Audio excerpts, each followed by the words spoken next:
En el nombre del Padre, del Hijo y del Espíritu Santo. Amén. Ave María Purísima, sin pecado concebida.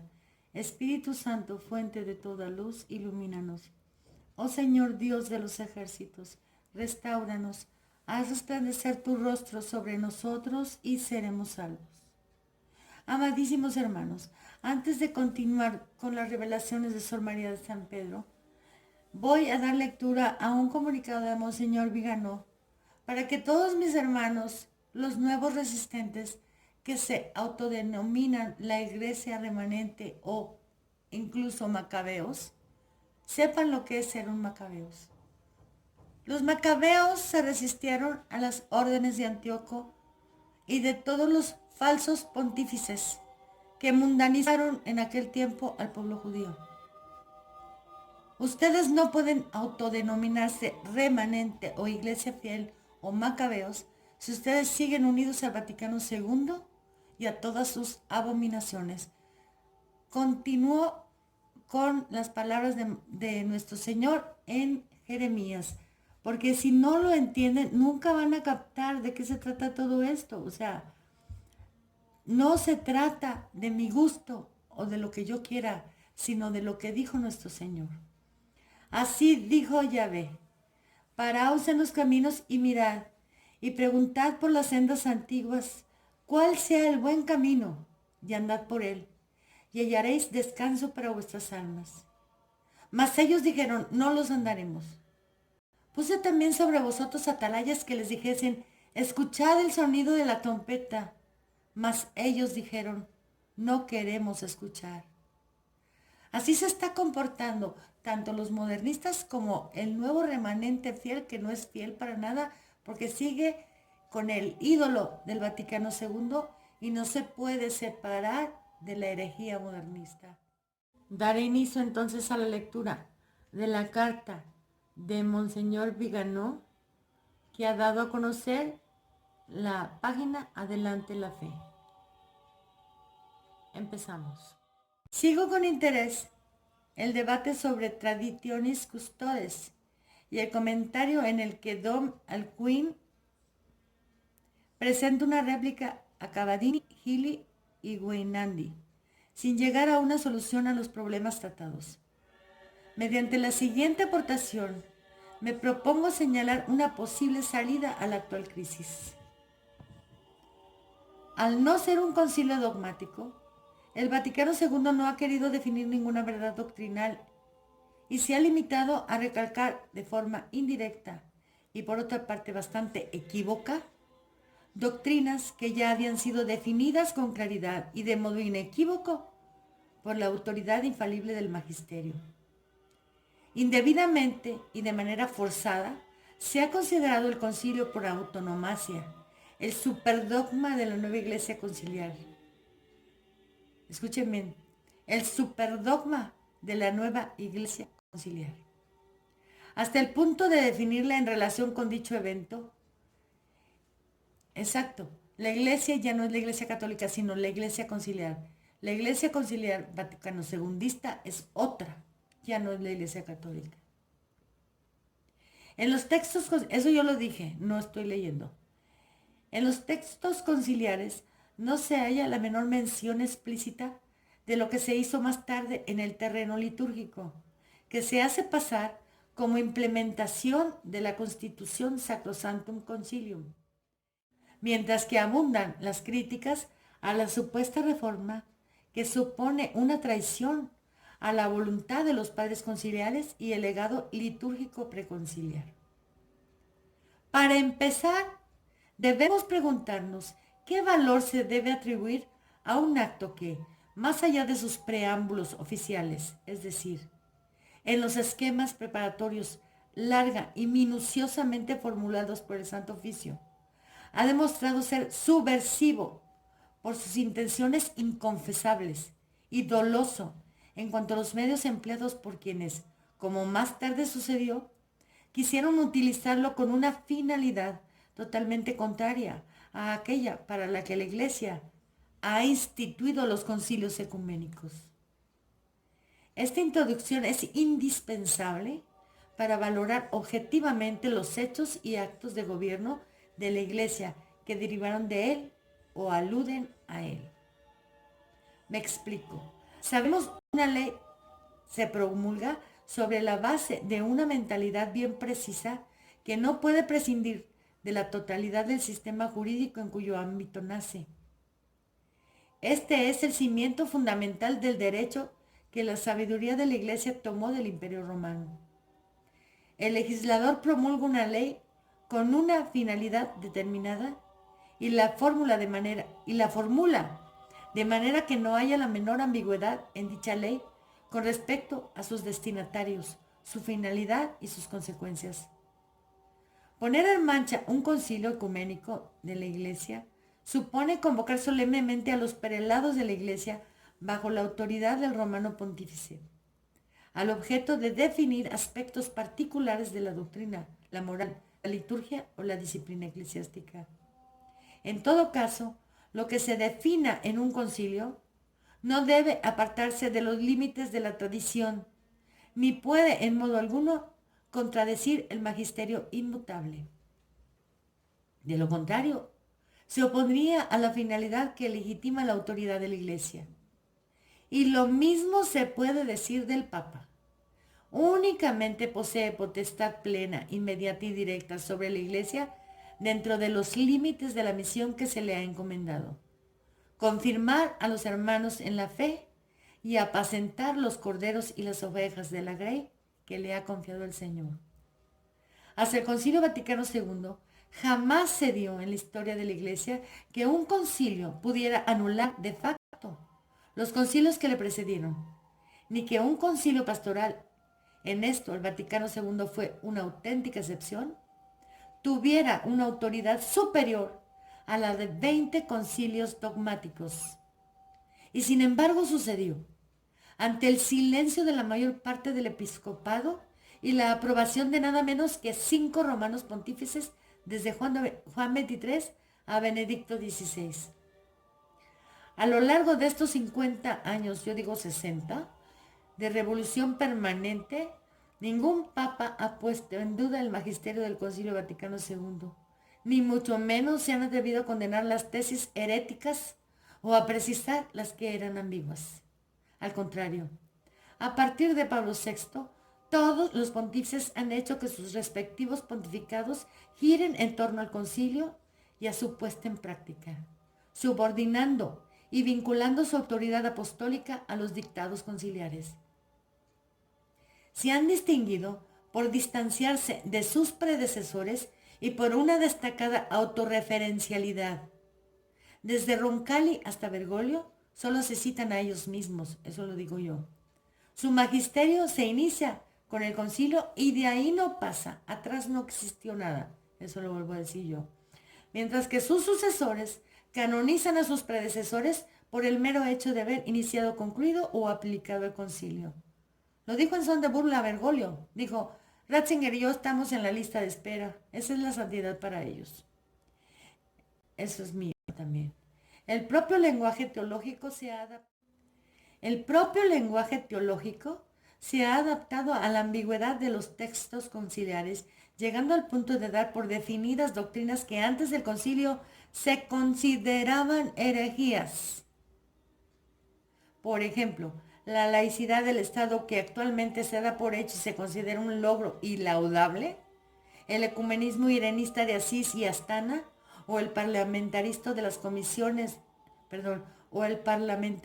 de las comisiones, el sino de los obispos o el camino sinodal de la Iglesia alemana. Todo esto obedece a un postulado que casi todos dan por hecho, que el Concilio Vaticano II tiene potestad para arrogarse la autoridad de un concilio ecuménico ante la cual deban los fieles suspender todo juicio y doblegarse humildemente a la voluntad de Cristo, expresada infaliblemente por sus sagrados pastores, aunque sea de forma pastoral y no dogmática. Y no es así, porque los sagrados pastores pueden ser engañados cayendo en la trampa de una tremenda conspiración que quiso servirse de un concilio para lograr sus fines. O no tan sagrados, infiltrados a lo mejor estos hombres, como hemos demostrado varias veces.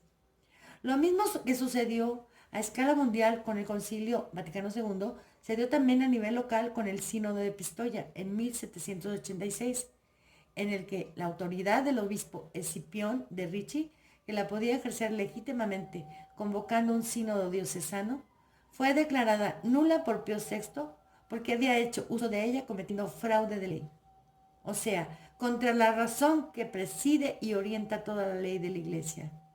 Porque la autoridad de la Iglesia corresponde a nuestro Señor, que es cabeza de ella, y la concede por delegación a San Pedro y sus sucesores legítimos, dentro de los límites exclusivos de la Sagrada Tradición.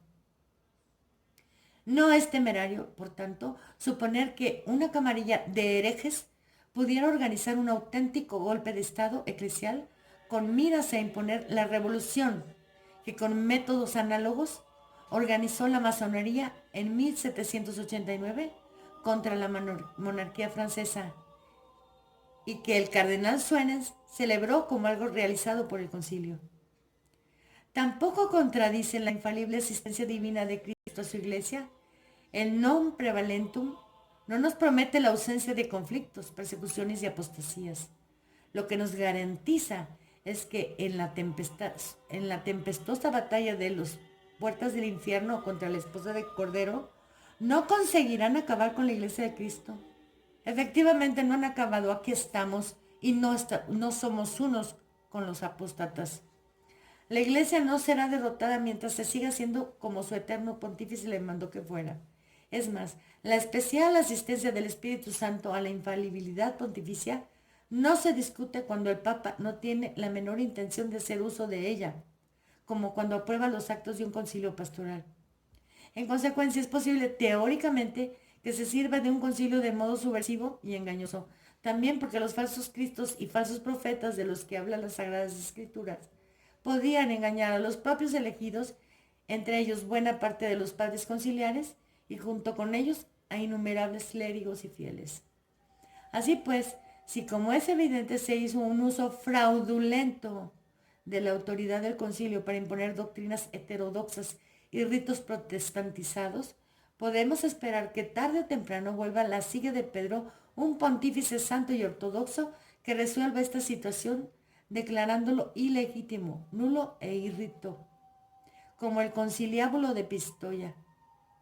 Y si la liturgia reformada expresa los errores doctrinales y la impostura eclesiológica que el concilio contenía en germen, y sus artífices no quisieron hacer patentes el pleno alcance de su devastación hasta después de que fuera promulgado, no hay motivo pastoral alguno para que, como afirma Dom Alcuin Reid, se justifique la continuación de este rito espurio, equívoco y desastroso, a más no poder en sus efectos sobre el santo pueblo de Dios.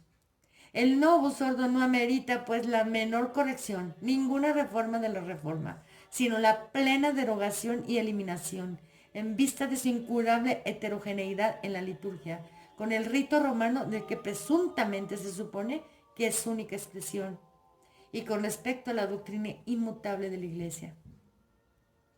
Dice Dom Alcuin que hay que refutar la mentira como insiste San Pablo, pero que hay que salvar a quien ha caído en su propia trampa, no dejar que se pierda. Sí, claro, pero no en detrimento de la verdad y de la honra que se debe a la Santísima Trinidad en el acto del supremo culto.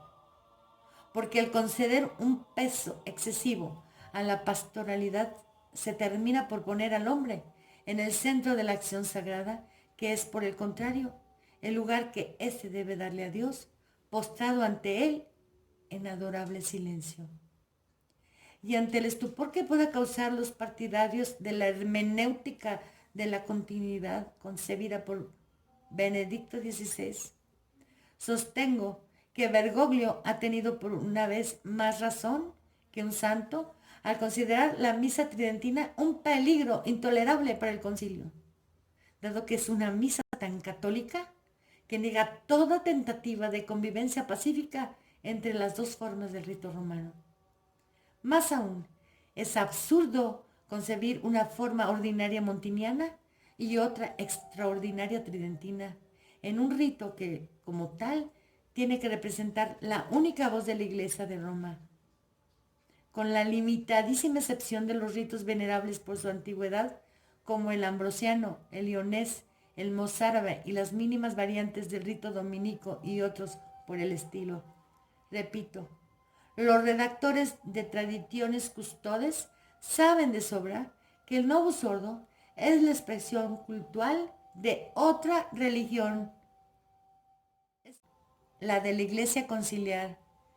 Ergo, Iglesia Conciliar no es lo mismo que Iglesia Católica. Eso lo digo yo. Bergoglio no tiene el menor deseo de resolver el desacuerdo entre el bando de la tradición y el del concilio.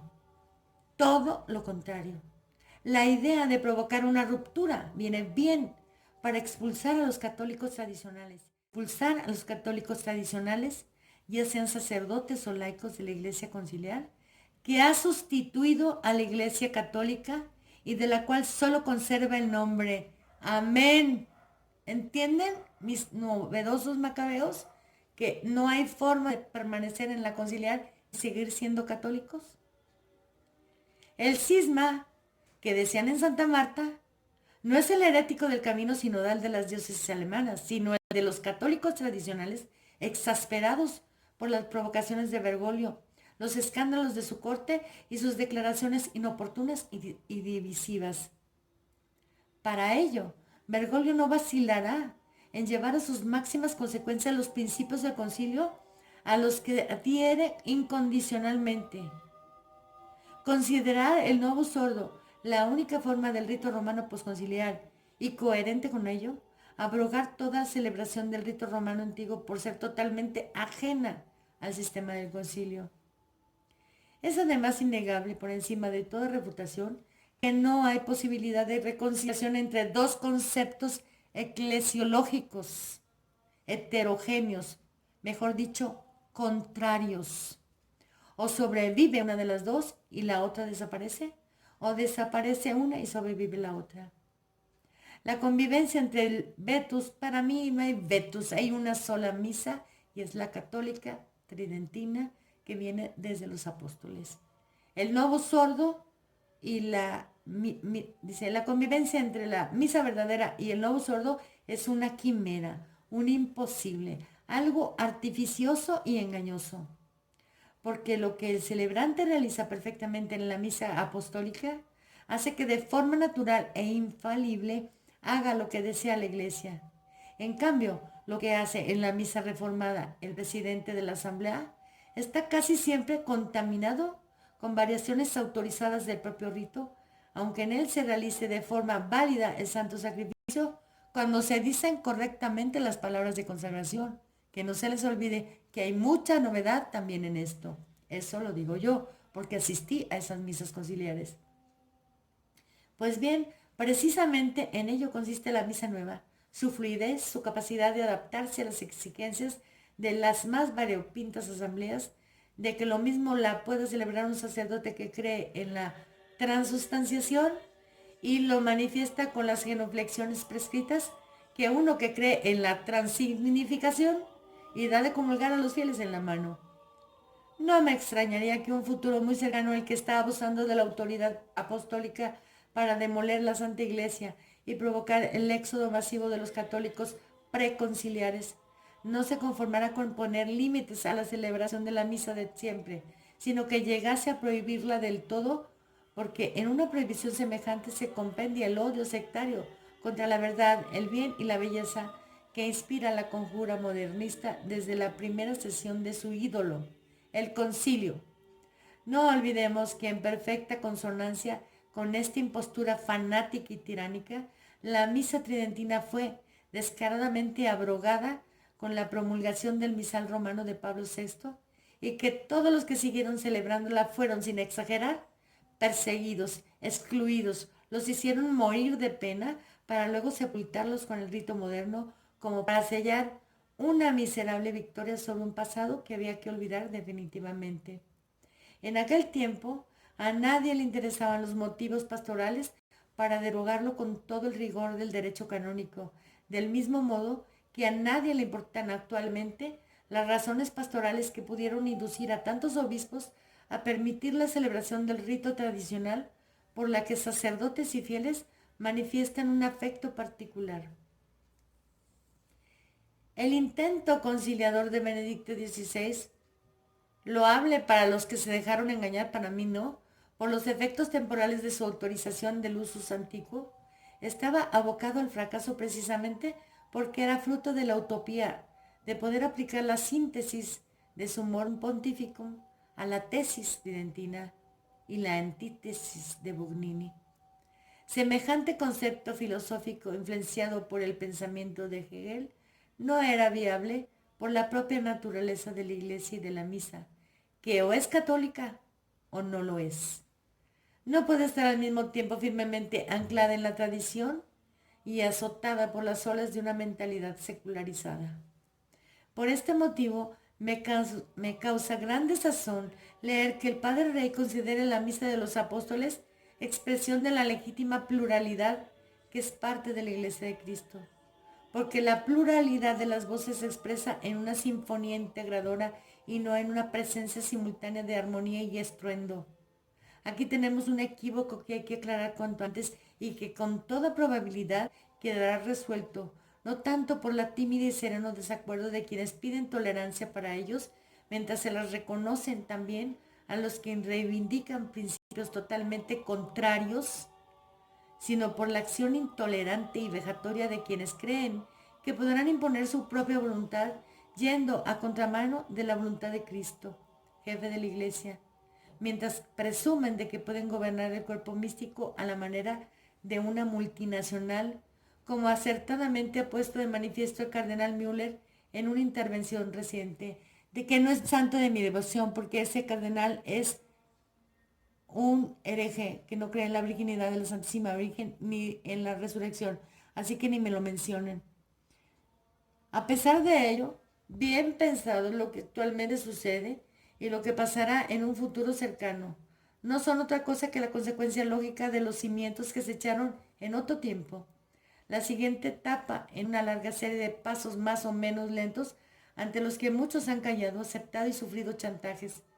Porque quien celebra habitualmente la misa tridentina, pero sigue celebrando ocasionalmente el Novus Ordo, y no me refiero a los sacerdotes que han sido chantajeados, sino a los que podían imponerse o tenían libertad para escoger, ha cedido ya en sus convicciones y acepta la posibilidad de celebrar indistintamente uno u otro rito, como si fueran equivalentes, como si fueran nada menos que la fórmula extraordinaria y la ordinaria de un mismo rito.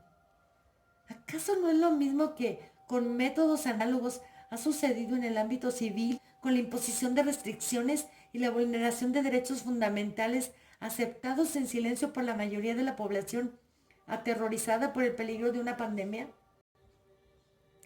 También en esas mismas circunstancias, con motivos distintos pero un mismo objetivo, se ha chantajeado a la ciudadanía. Si no se, va- si no se vacunan, no podrán trabajar, viajar o comer en un restaurante.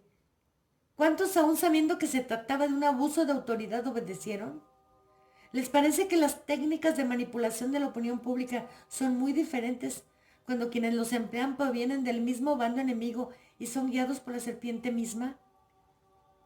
¿Piensan que el plan del gran reinicio ideado por el Foro Económico Mundial de Klaus Schwab tiene objetivos diferentes de los que se ha fijado la secta bergogliana? Conciliar, digamos mejor, Monseñor Vigano. En este caso, el chantaje no es sanitario, sino doctrinal, y exigirá que se acepte exclusivamente el concilio y el Novus Ordo Missa para que se puedan ejercer derechos en la iglesia conciliar. Los tradicionalistas serán tildados de fanáticos como los que no se quisieron vacunar. Pero qué bueno, Dios está dividiendo a los apóstatas de los católicos. No hay problema con eso. No tenemos que ser uno con el apóstata. Cuando Roma prohíba la celebración de la misa tradicional en todas las iglesias del mundo, paréntesis, como hizo Montini, cuando crean que pueden servir a dos señores, la iglesia de Cristo y la conciliar, descubrirán que han sido engañados como ya lo fueron en su día los padres conciliares. Paréntesis, ¿y nuestros padres? Entonces se verán obligados a tomar la decisión que creyeron que podrían evitar y los obligará a desobedecer una orden ilícita para poder obedecer al Señor o doblegarse a la voluntad del tirano, faltando a sus deberes como ministros de Dios. Piénsenlo bien, al hacer examen de conciencia, todos los que evitaron apoyar a los poquísimos hermanos fieles a sus obligaciones sacerdotales, que fueron señalados como desobedientes e intransigentes, porque se vieron venir el engaño y el chantaje. No se trata de disfrazar la misa montiniana de la misa de antes, tratando de disimular con parámetros y cantos gregorianos la hipocresía farisaica que la concibió. No es cuestión de suprimir la oración eucarística 2, ni de celebrar ad orientem. La batalla que se libra es la diferencia ontológica entre el concepto teocéntrico de la misa tridentina y el antropocéntrico de su adulteración conciliar. No es ni más ni menos que el combate entre Cristo y Satanás, una batalla por la misa que es el corazón de nuestra fe. El trono en el que viene a sentarse el divino Rey Eucarístico. El Calvario en el que se renueva en forma incruenta la inmolación del Cordero Inmaculado. No es una cena, ni un concierto, ni una exhibición de excentricidades, ni un púlpito para herejes, ni una tribuna para candidatos a una elección. Una batalla en la que aumentarán los refuerzos espiritualmente en la clandestinidad para el clero fiel a Cristo. Entre paréntesis, que está desde 1970 en el desierto, considerando cismático y excomulgado, mientras que en los templos adictos al rito reformado se impone la infidelidad, el error y la hipocresía. Esa ausencia de Dios, ausencia de sacerdotes santos, ausencia de buenos fieles. La ausencia, lo dije en la homilía sobre la cátedra de San Pedro, de unidad entre la cátedra y el altar, entre la autoridad sagrada de los pastores y su propia razón de ser, siguiendo el modelo de Cristo, dispuestos a ser los primeros en el Gólgota, a inmolarse por el rebaño. Quien rechaza este concepto místico del sacerdocio termina por ejercer una autoridad sin la aprobación que solo viene del altar, del sacrificio, de la cruz, de Cristo que reina en esa cruz como soberano rey y pontífice, así como sobre los soberanos temporales y espirituales.